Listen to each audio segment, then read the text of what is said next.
तो चोखो मेला नाम के एक भक्त हुए पंढरपुर में।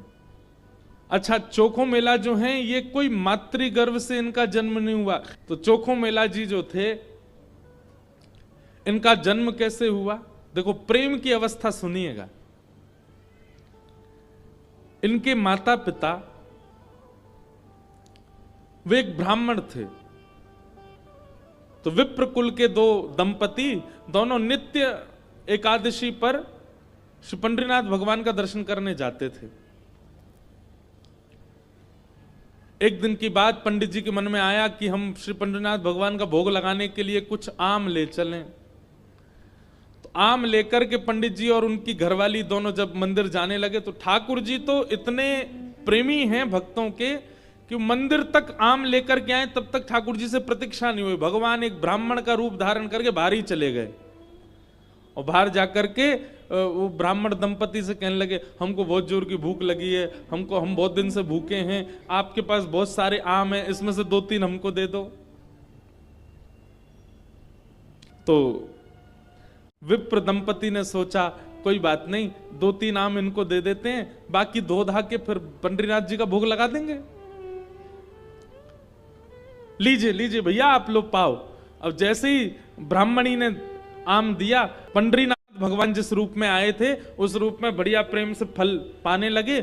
लेकिन वो क्या करते, थोड़ी देर तो आम चूसते, पूरा आम नहीं पाते, थोड़ा सा उसमें छोड़ देते और फिर ब्राह्मणी की गोद में ही डाल देते। और महाराज आधे आधे आम चौंकें और चौंक करके उनकी गोद में डालते जाएं। बेचारे ब्राह्मण देवता दंपति एक दूसरे को देखने लगे, बोले कि ये क्या कर रहे हैं? बोले कोई बात नहीं। 2-4 आम पा करके और उच्छिष्ट छोड़ छोड़ करके उनकी गोद में ब्राह्मण तो चले गए। अभी दोनों दंपति सोचने लगे, कोई बात नहीं, 2-3 आम बचे, इनको धो के पंडरीनाथ भगवान का भोग लगा देंगे, और ये जो आम ये हमारी गोद में छोड़ गए, इनको बांध लो, कोई जानवर या कोई जीव मिलेगा उसको दे देंगे। अभी इनमें आम बचे हैं, कोई जीव खा लेगा। जैसे ही दोनों आगे बढ़े तो ब्राह्मण तो थोड़े आगे चले गए, पत्नी धीरे धीरे पीछे आ रही थी। तभी उसको अचानक इतना भार लगने लगा, वो जो उसने झोली सी बनाई थी, जैसे उसने देखा मेरी झोली इतनी भारी हो गई, खोल करके देखा तो वहीं एक नन्हा सा बालक था। उसी का नाम पड़ा चोखो मेला। उनका नाम चोखो मेला इसलिए पड़ा क्योंकि भगवान ने आम चौंक करके और गोद में मेल दिया, इसीलिए नाम उनका चोखो मेला। अब इनके कोई माता पिता नहीं है, ये ठाकुर जी ने इनको भेजा है। अब चोखो मेला को देख करके, उस बालक को देख करके ब्राह्मणी ने मन में विचार किया, अगर मैं इस बालक को लेकर के गई तो सब लोग पूछेंगे ये कैसे जन्मा, मैं सबको क्या उत्तर दूंगी? मेरी बात कोई नहीं मानेगा कि झोली में अपने आप आ गया। और इस भय से कि संसार के लोग क्या कहेंगे, उन्होंने उस बालक को एक सुरक्षित सा वृक्ष था उसके नीचे छोड़ दिया, उसको स्वीकार नहीं किया। तभी कुछ चर्मकार वहां से निकल रहे थे, उनमें से एक की दृष्टि पड़ी और उस रोते हुए बालक को देख करके उन्होंने उसको स्वीकार किया और भगवत प्रसाद मान करके एक चर्मकार परिवार ने चोखो मेला जी का पालन पोषण किया। धीरे धीरे वो बड़े हुए। अब क्योंकि उनके माता पिता चर्मकार परिवार के हैं, इसलिए कई जगह उनको मंदिर में जाने से रोक दिया जाता। पर ठाकुर जी तो किसी की जात पात नहीं देखते ना, ठाकुर जी तो सबसे प्रेम करते हैं। चोखो मेला जी अपने पिता के साथ में खेती बाड़ी करते थे। एक दिन खेती करते करते उनके मन में आया, इतने सुंदर सुंदर फल, इतने सुंदर सुंदर सब्जियां हुई हैं, मैं क्यों ना इन फलों को पंडरीनाथ भगवान का भोग लगाने ले जाऊं। तो उन्होंने क्या किया, एक केले के वृक्ष से खूब सारे केले ले लिए और एक झोला में बांध करके चल दिए। पंढरपुर से 12 किलोमीटर दूर उनका गांव था।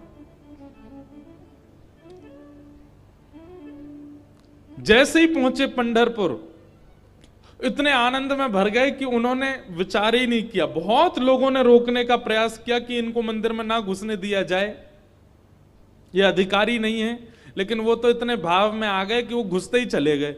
और जैसे भीतर पहुंचे महाराज, लोगों ने घेर करके चोखो मेला जी को पीट दिया, बहुत मारा। उनके वस्त्र फाड़ दिए, सिर में चोट लगी, हाथ में चोट लगी, पैरों में चोट लगी, सब जगह इतना जख्म दे दिया। चोखो मेला जी रोते रोते वापस आ गए। पंडरीनाथ भगवान को भोग नहीं लगा पाए। शाम का समय चोखो मेला जी अपने सब घावों को, जहां जहां से रक्त निकल रहा था, साफ कर रहे थे और गुस्सा कर रहे थे। बोले अब नहीं आऊंगा आपके पास। बैठ गए हो, ईंट के ऊपर खड़े हो गए हो, इतने सारे अपने आगे जो है धर्म शास्त्र के मर्मज्ञ लगा दिए हैं, वे सब जात पात देख करके दर्शन कराते हैं। खड़े रहो, बने रहो महाराज अपने रूप में, हम तो नहीं आएंगे आपका। अरे कुछ करने थोड़ी आया था, कुछ मांगने थोड़ी आया था, अपने खेत के बढ़िया फल लेकर के आपका भोग लगाने आया था। इतने में ही श्याम सुंदर पीतांबरी पहने चलते हुए चोखो मेला के पास प्रत्यक्ष प्रकट होके आ गए और चोखो मेला के पास आकर के गले में गलवैया डाल करके बैठ गए। ए चोखा, नाम ही भगवान उसको चोखा बोलते। ए चोखा, तो इतना उदास क्यों हो रहा है? बोले उदास? इतना पिटवाया हमको, हाथ पांव सब तोड़ ताड़ दिए हमारे, और अब मेरे घर आ गए हो, मेरे गले में गलवैया डाल करके बैठे हो। ये सब लीला क्यों करते हो आप? वहां क्यों नहीं रोका आपने सब पुजारियों को, पंडाओं को, ये सब ब्राह्मणों को? ठाकुर जी बोले देख चोखा, वे सब मुझे पूजते तो हैं, मेरी सेवा तो करते हैं, पर मुझको पाषाण मानते हैं, मुझको मूर्ति ही मानते हैं। और जो मुझे पाषाण मानता है ना, उनके लिए मैं पाषाण ही रहता हूं।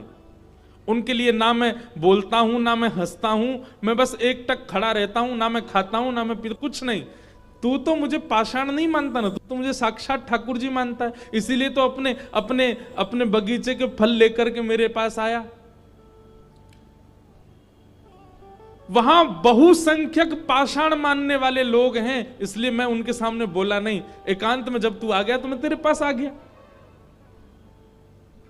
चल चोखा, अब तू मुझे अपने अपने आंगन के फल खिला दे। अपने हाथों से सुंदर छिलका उतार उतार करके श्री पंडरीनाथ भगवान को अपने हाथ से खिला रहा है चोखो मेला। भगवान ने 2-3 केला पाए और 2-3 केला पाने के बाद में भगवान बोले, ए चोखा सुन, अब मत खिला, अब बाकी के जितने बच्चे हैं ये सब मेरी पीतांबरी में बांध दे। चोखा बोला, वहां जाकर के पाओगे, सारे मेरे सामने ही पा लीजिए ना, आप बांध करके क्यों ले जा रहे हो, यहीं प्रेम से पालो। पंडरीनाथ भगवान बोले, अरे मैंने अपना तो पा लिया, ये बाकी के तो मैं पंढरपुर में रुक्मणी जी बैठी हैं, वो भी भूखी हैं, उनके लिए ले जा रहा हूं, उनको जाके मैं पवा दूंगा।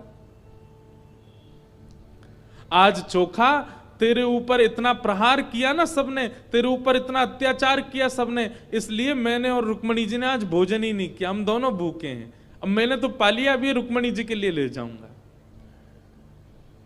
भगवान अपनी पीतांबरी में केले बांध करके पंढरपुर आ गए और पंढरपुर में आकर के रुक्मणी जी को पवाया। प्रातः काल ब्रह्म मुहूर्त में जैसे ही कपाट खुले श्री पंडरीनाथ भगवान के, चारों ओर केले के छिलके पड़े हैं और केले के छिलके देख करके सब पंडा पुजारी बोले हम तो कपाट बंद करके गए, ये केला के छिलका यहाँ कैसे पड़े हैं, ये कौन लेके आया? तभी एक उनमें से बोले कल वो आया था ना, एक चर्मकार का बालक, वही अपने संग बांध के लेके आया था इतने सारे केले, उसको सुबह तो हमने मार पीट के भगा दिया, निश्चित ही वो कहीं से रात में आ गया है और रात में आकर के सब यहां खा करके गया है ठाकुर जी के आगे। उसका उद्देश्य तो गर्भगृह को बेकार करना ही था, इसलिए ये सब हुआ है, ये उसी ने किया है।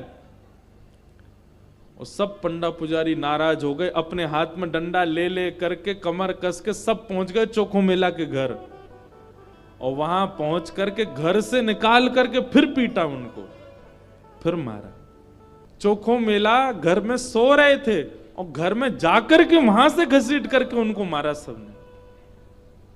बोले अरे दुष्ट पापी, तुझको मंदिर में नहीं जाने दिया तो रात्रि तू गर्भगृह में घुस गया। चोखो मेला पिटते रहे, नेत्रों से आंसू बहाते रहे, जय हो पंडरीनाथ, कैसी लीला करते हो, सुबह पिटवाते हो, रात में आकर के खा जाते हो मेरे हाथ से। लेकिन अब की बार श्री पंडरीनाथ नाराज हो गए। पंडा पुजारी सब अपना काम करके चोखो मेला के साथ थोड़ी हाथापाई करके सब जैसे ही वापस आए, पंढरपुर में श्री पंडरीनाथ भगवान के मंदिर के मुख्य द्वार सारे अपने आप बंद हो गए और भीतर से ठाकुर जी ने ताला लगा लिया, लॉक कर लिया, बंद हो गए ठाकुर जी मंदिर के अंदर। सबने अथक प्रयास कर लिया लेकिन एक भी द्वार नहीं खुल पाया। पूरा दिन व्यतीत हो गया, बड़े बड़े कारीगर आ गए लेकिन दरवाजा तोड़ भी नहीं पाए, खोल भी नहीं पाए। तब अंत में सबको लगा हमने कोई अपराध किया है। चारों ओर पंडा पुजारी और बड़े बड़े वेदज्ञ, बड़े बड़े मनीषी सब बैठ गए, हाथ जोड़ करके पंडरीनाथ भगवान की स्तुति गाने लगे। बोले नाथ, हमसे कोई अपराध हुआ तो आप हमें बताएं, दंड दे दें, लेकिन इस प्रकार नाराज होकर मत बैठो। तभी मंदिर के भीतर से भगवान ने रुग्ण स्वर में, रोते हुए स्वर में भगवान की आवाज आई।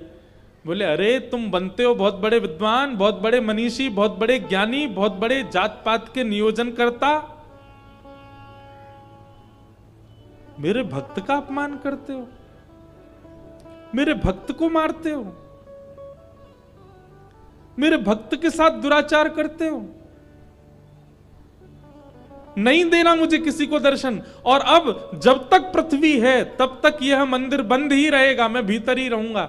जो मेरे परम वैष्णव भक्त होंगे उनके लिए द्वार खुलेंगे, वो अंदर आएंगे, बाकी सब बाहर खड़े रहो। वैष्णवों ने प्रणाम करके कहा नाथ ऐसे नाराज मत होइए, आप बताइए हमसे क्या अपराध हो गया है, उसका प्रायश्चित कैसे होगा, कृपा करके बताओ। भगवान बोले मेरे चोखो मेला को जिस प्रकार तुम लोगों ने सबने जुट बना करके जाकर के उसको मारा है, अब तुम सभी वेदज्ञ, तुम सभी ब्राह्मण, तुम सभी श्रेष्ठ जन पाल की सजा के लेके जाओ और चोखो मेला को बिठा करके नाचते गाते उत्सव जैसे एक मेरी पाल की सवारी निकालते हो, ऐसे चोखो मेला की सवारी पूरे नगर में घुमाते हुए मेरे सामने लेकर के आओ, तब मेरे द्वार खुलेंगे, तब मैं तुमको क्षमा करूंगा, नहीं तो नहीं करूंगा। भगवान की आज्ञा मान करके गए और चोखो मेला जी को जाके प्रणाम किया। एक दिव्य सिंहासन से युक्त पालकी में चोखो मेला जी को विराजमान करके नाचते गाते हुए, आनंद करते हुए, उत्सव जैसे ठाकुर जी का उत्सव मनता उससे भी अधिक उत्सव मनाते हुए चोखो मेला को लेकर के आए। और जैसे ही पंडरीनाथ भगवान के सामने पालकी पहुंची, अपने आप मंदिर के सारे द्वार खुल गए और मानो आज लग रहा था कि भक्त भगवान का नहीं, भगवान भक्त का दर्शन कर रहे हैं, भगवान चोखो मेला का दर्शन कर रहे हैं।